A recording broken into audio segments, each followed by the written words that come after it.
നാരായണൻകുട്ടി, നീ ഇവിടെ വന്നിട്ടിപ്പോ കാലം കുറെ ആയില്ലേ? പിന്നെ പട്ടാളത്തിൽ ചേരാൻ പോയ എന്നെ വലിയ സാറല്ലേ ഇങ്ങോട്ട് കൂട്ടിക്കൊണ്ടുവന്നു. നീ മിലിറ്ററി ചേരാത്തത് ഏതായാലും നന്നായി. ഞാൻ ചേരാത്തതല്ല, അവര് ചേർക്കാഞ്ഞതാ. അത് ഞങ്ങളുടെ ഭാഗ്യം. അതുകൊണ്ടല്ലേ നിന്നെ ഞങ്ങൾക്ക് കിട്ടിയത്. നീ ഞങ്ങളുടെ സുഖത്തിലും ദുഃഖത്തിലും ഒക്കെ ഉണ്ടായിരുന്നല്ലേ. ഇപ്പൊ ഞങ്ങളൊരു സഹായം ആവശ്യപ്പെട്ട നീ ഇത് ചെയ്യില്ലേ? അണ്ണം ധൈര്യമായിട്ട് ചോദിക്കണം, ഞാൻ എന്ത് സഹായം ചെയ്യാനും തയ്യാറാ. നമ്മുടെ വീട്ടിൽ ചില എക്സ്ചേഞ്ചിലൊക്കെ നടക്കുന്നുണ്ട്. അത് നമുക്ക് കണ്ടുപിടിക്കണം. കൈയോടെ പിടികൂടുകയും വേണം. അതിന് നിന്റെ സഹായം ഞങ്ങൾക്ക് വേണം. എന്താ ഞാൻ ചെയ്യേണ്ടത്?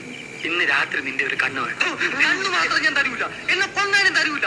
ഈ ലഡുവൊക്കെ തന്നപ്പോഴേ എനിക്ക് സംശയം ഉണ്ടായിരുന്നു നിങ്ങളൊരു കണ്ണെങ്കിലും ചോദിക്കുമെന്ന്.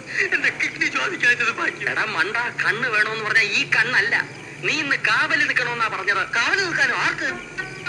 നമ്മുടെ വീടിന്. ആരും അറിയാതെ നീ കാവല് നിൽക്കണം.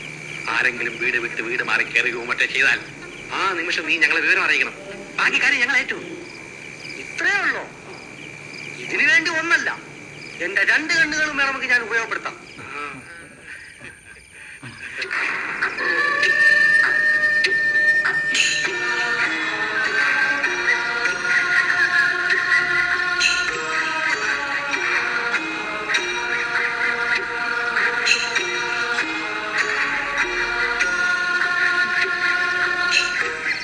അവര് ദാനം കൈമാറുമ്പോഴെങ്ങാനും നിന്നെ കണ്ടില്ലെങ്കിൽ ഈ ചോര വിപ്പി ചത്തേനെ.